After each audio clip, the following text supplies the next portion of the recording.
자, 오늘 할 거 공부합시다. 제목을 읽어요.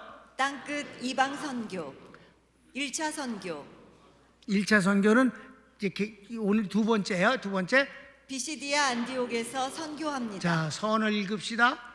1차 선교 여행에서 첫 번째 선교지는 구브로 섬이었습니다. 구브로 총독이 예수님을 영접하고 박수는 저주를 받습니다. 오케이. 다음 선교지는 비시디아 안디옥입니다. 오늘 바로 비시디아 안디옥을 보는데 자, 다 보질 못해요. 오늘 왜 중요하냐면 바울의 회당에서 첫 번 설교이기 때문에 이 하나님 말씀을 전하는 것이 전문이 소개되고 있어요. 그래서 베드로의 전문은 2장에 나오고 또 4장에도 또 두 번 설교하는 것이 길게 나옵니다만 바울은 딱 한 번이에요. 13장. 여러분 담임 목사가 2장과 13장을 깊이 연구하면서 사도 베드로의 말씀 전하는 내용은 어땠고 바울의 말씀 전하는 건 어땠는가를 연구했어요. 거기 공통점이 있어요.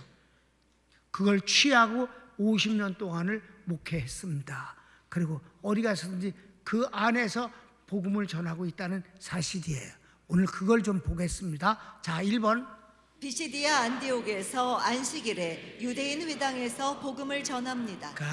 가로치고 1번. 바울 일행이 구브로에서 배 타고 버가에 도착한 후 요한이 예루살렘으로 돌아갑니다. 자, 첫 13절 한 자리입니다. 읽읍시다. 바울과 및 동행하는 사람들이 바보에서 배 타고 밤빌리아에 있는 버가에 이르니 요한은 저희에게서 떠나 예루살렘으로 돌아가고. 이걸 내가 그냥 1번으로 따로 떨어뜨려 놓은 이유는 요한이 그 돌아간 것 때문에 2차 선교 여행에 바나바하고 헤어지게 돼. 싸워갖고 그 쌍놈 새끼 데려가지 마. 그러니까 바나바는 족하니까 또 데려가자 하니까 안 돼. 중간에 간 놈은 안 돼. 그러고 헤어졌다니까. 그래서 2번. 비시디아 안디옥에서 안식일을 규례대로 율법과 선지자의 글을 읽은 후 회당장들이 바울과 바나바에게 백성들에게 권면의 말이 있으면 하라 합니다. 안식일의 규례대로 하는 거예요. 원래 안식일의 규례대로 이제 말씀을 선지자의 율법과 선지자의 율법은 뭐예요? 모세오경이에요. 그 다음에 선지자는 그 뒤에 선지자들이 그래요. 그걸 이제 읽는 것은 안식일에 하나님 앞에 하는 회당에서 예배의 일종이지. 그 예배의 형식이 그래요. 그래서 그게 끝나면 누구든지 원하는 사람이면 말씀을 전할 수가 있어요. 그러니까 회당자 처음 온 사람이니까 벌써 소문이 들렸잖아. 바울은 다 아는 거예요. 바울을 모르는 유대인이 어디 있어? 근데 이네들이 지금 들어간 데가 어디에? 유대인 회당이잖아. 그러니까 유대인들은 바울을 익히 안단 말이에요. 귀한 손님이 오신 거예요. 또 얼마 떨어지지 않은 다소가 바로 바울의 고향이니까. 그러니까 하실 말씀이 있으면 하시지요. 그랬더니 성경 본문 읽읍시다. 저희는 버가로부터 지나 비시디아 안디옥에 이르러 안식일에 회당에 들어가 앉으니라.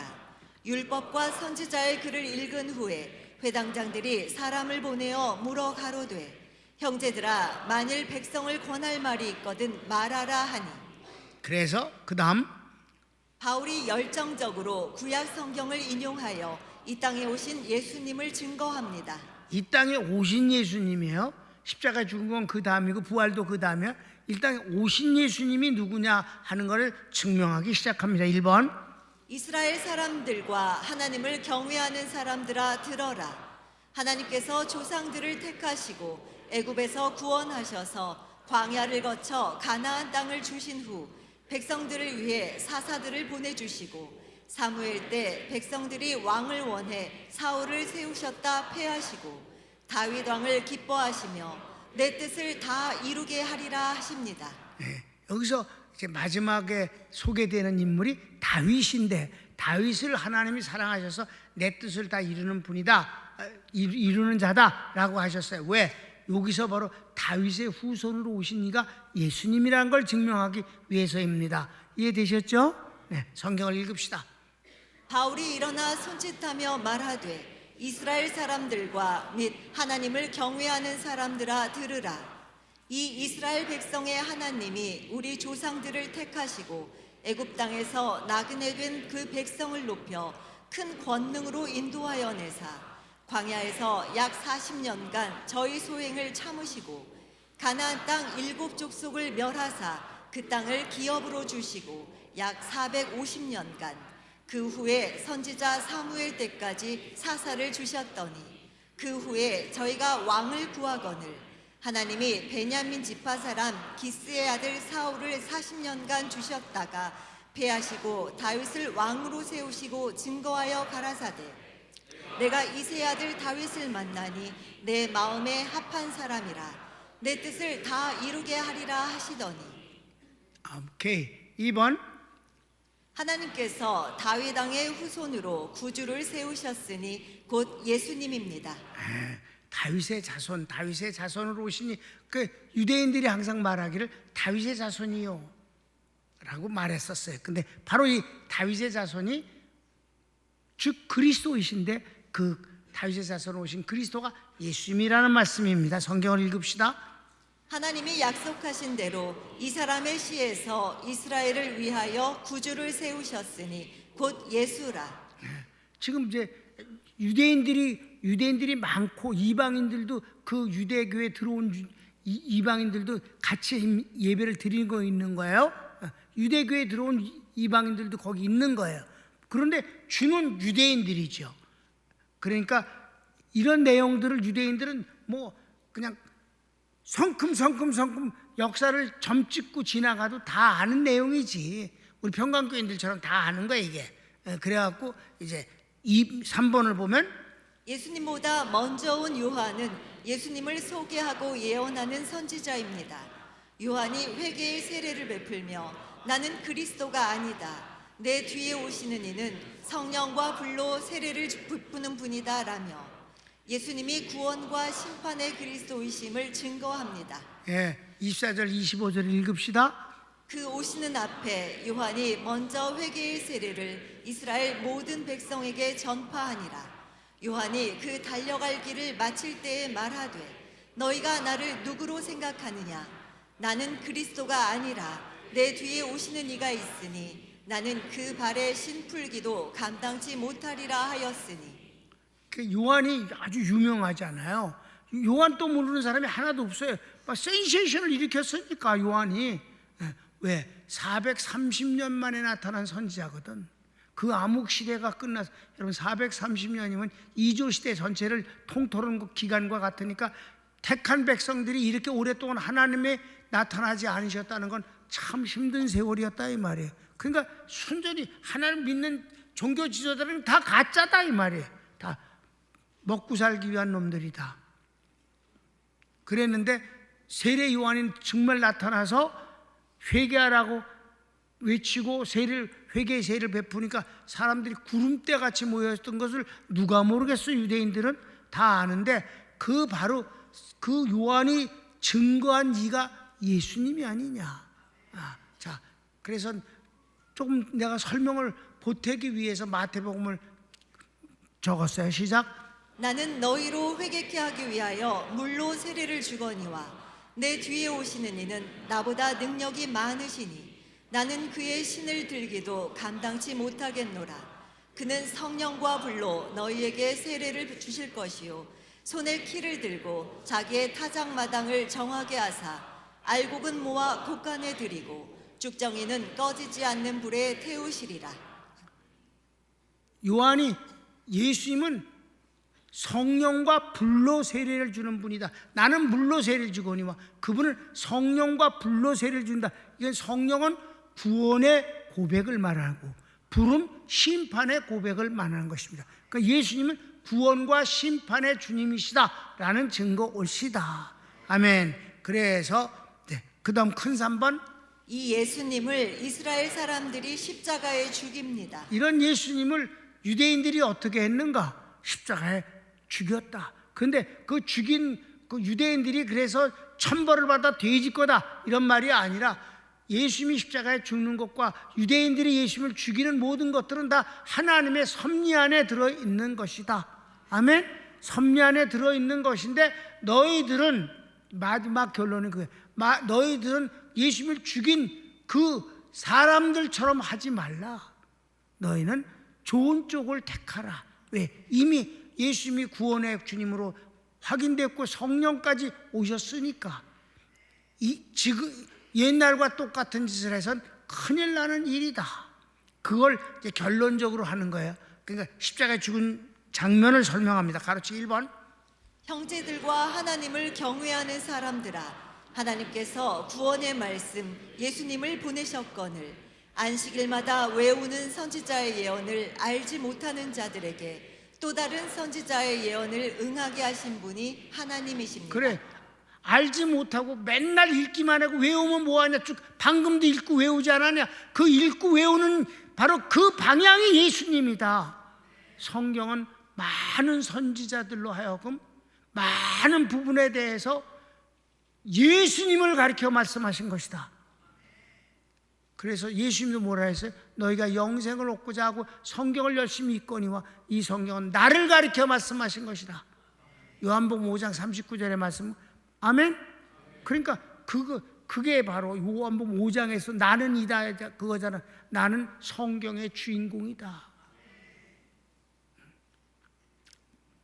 그러니까 주님이 구세주로 오셨는데 또 한편으로는 그분이 바로 심판의 주님이니 예언이 두 가지가 있다. 하나는 구세주로 오셨고 또 하나는 반대하는 자를 하나님 심판하시는 건데 또 하나의 예언이 너희에게 응하지 않게 되어지길 바라는 거다. 성경을 읽읍시다. 26절.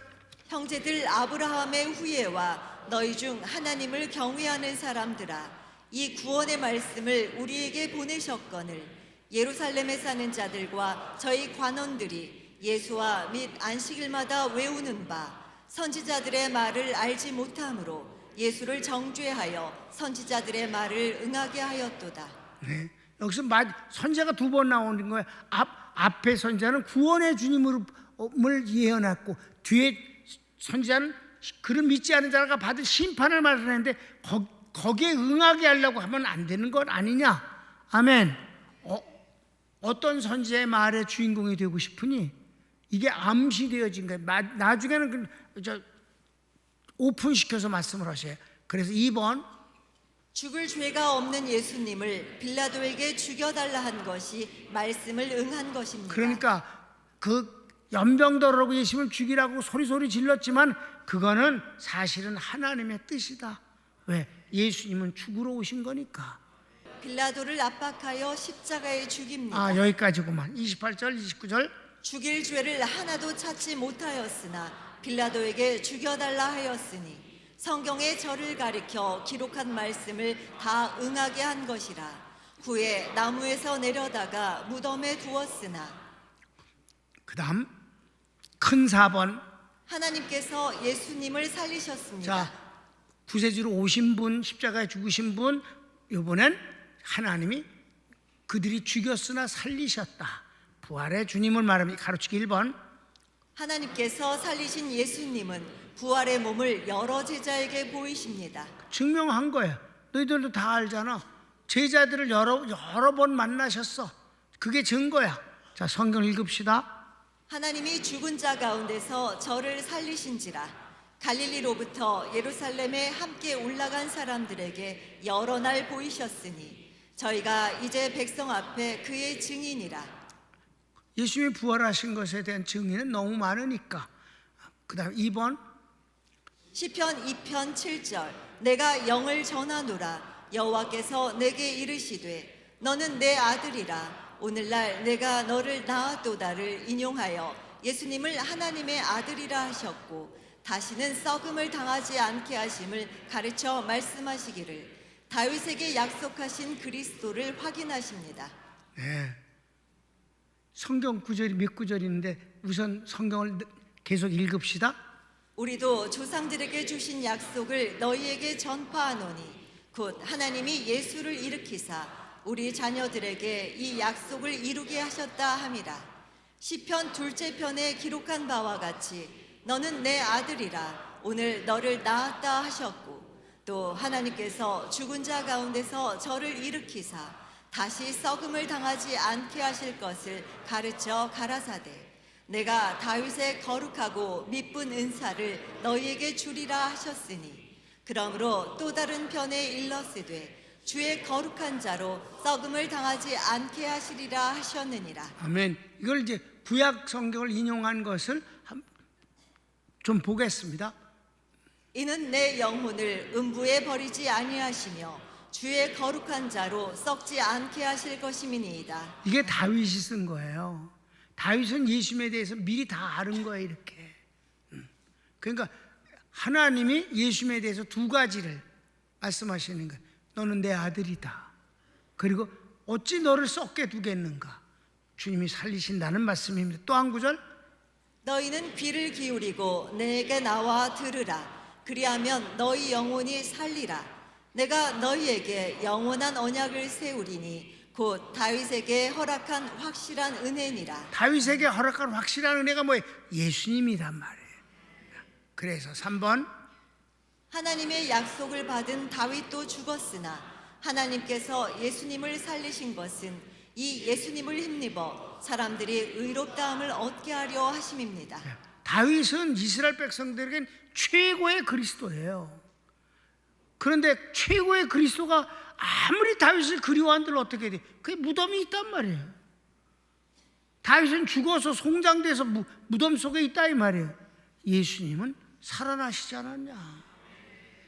여러분 이게 얼마나 비교가 잘 돼. 다윗을 너무너무 사랑해요. 응?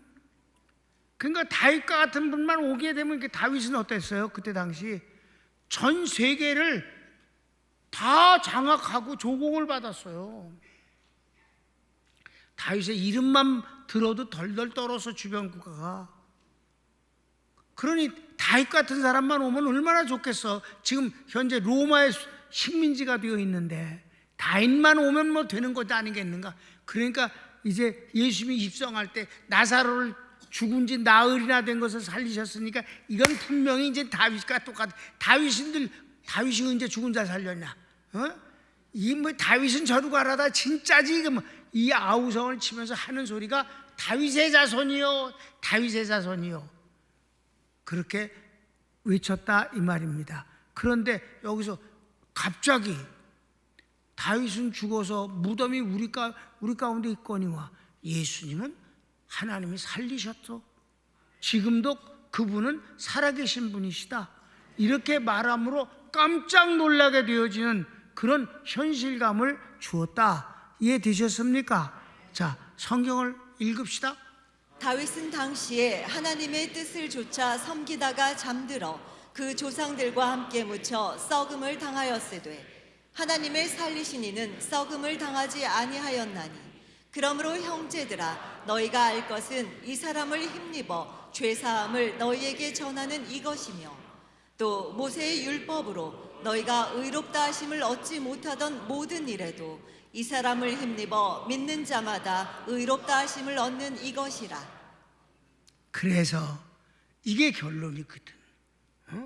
예수님의 십자가 죽으심과 부활 하나님이 하신 일인데 그렇게 하신 이유는 다윗은 죽어서 우리 가운데 무덤이 있지만 그가 우리를 어떻게 의롭게 하느냐?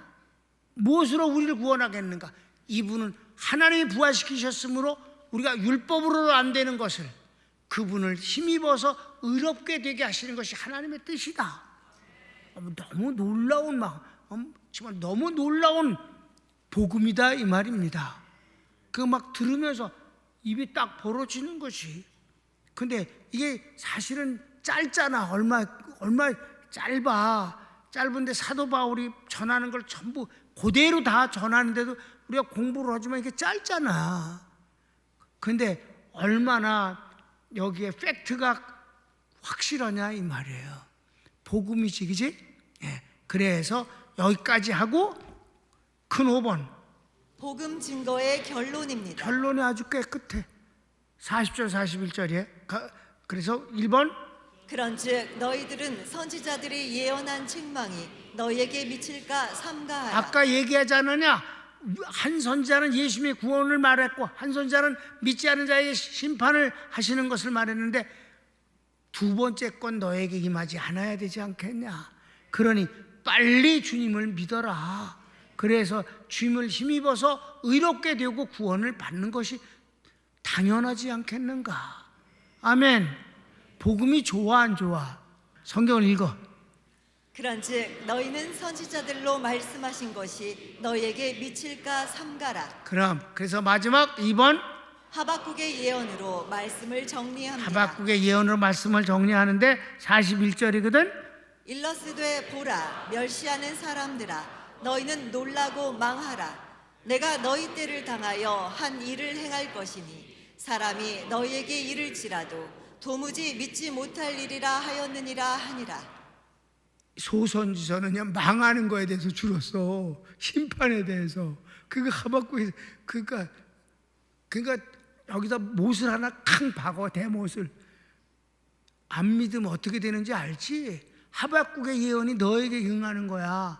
그래서 마지막 3번 말씀을 들은 사람들이 다음 안식일에 다시 더 듣기를 원합니다. 42절 저희가 나갈새 사람들이 청하되 다음 안식일에도 이 말씀을 하라 하더라. 아멘. 다음 안식일 건 다음에 우리가 다음 수요일 날 아셨습니까? 왜냐면 워낙 길어. 근데 이제 여기서 결론을 봅시다. 바울의 말씀 전함이 비시디아 안디옥에서만이 아니겠지만 회당에서 전하는 첫 번째이므로 전 내용이 소개되는 것이 정말 좋습니다. 여기서 정말 좋다는 건 내 마음이야. 정말 좋습니다. 왜? 여기를 통해서 바울의 복음 전함을 막 완전히 벗겨서 볼 수 있었기 때문에 여기서 내가 정리한 바울이 전하는 복음의 특징을 한번 보면 첫째, 사람의 말이 없습니다. 그래서 윤리와 도덕의 말이 아닙니다. 도덕과 윤리가 아니야. 사람의 말이 아니야. 하나님의 말씀이야. 둘째, 듣는 사람을 의식하여 좋은 말을 꾸며 하지 않습니다. 여러분 요즘 인기 있다는 설교가 뭔 줄 아십니까? 평안, 소망, 꿈, 희망, 사랑, 평등 다 좋은 소리야. 듣기 좋은 소리. 맞고 오라. 그리고 듣기도 좋아. 예수님은 없어. 예수님으로 말미암은 구원도 없고 예수님으로 말미암은 심판도 없어. 가짜 복음이야. 인간의 어떤 좋은 소리, 그건 세상에도 얼마든지 많아. 하나님 말씀을 전한다 하면서 건전가요를 불러대선 안 되고 윤리나 도덕이나 철학을 읊조려선 안 된다. 이 베드로도 바울도 그런 건 없었다. 사람에게 막연한 희망을 주고 평안을 주는 건 없다. 그래서 세 번째 뭐예요? 셋째, 오직 하나님 말씀을 통해 예수님만 전합니다. 이게 바로 바울과 베드로의 말씀 전함의 내용입니다. 그냥 예수님을 읊조리는 게 아니에요. 성경을 통해서 예수님을 복음 깊은 데서부터 끌어올려서 소개하고 있다. 예수님을 사람들 앞에 아주 멋진 모습으로 보여준다. 예수님을 보여준다. 아멘. 그게 중요한 거다. 2000년 전의 예수님을 지금 보여준다. 그게 복음이다. 여러분, 바울이 지금 예수님을 보여주고 있잖아.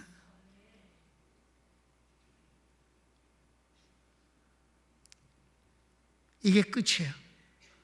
손 모읍시다. 여러분, 설 명절 마지막 날 수요일 날이라서 수요일 날 와서 예배를 드림으로 복음을 들어 여러분 영혼이 풍성하게 됨을 감사합니다. 여러분 영혼이 복음으로 말미암아 성령으로 말미암아 충만하기를 원합니다. 주여 한번 부르기도 합시다. 주여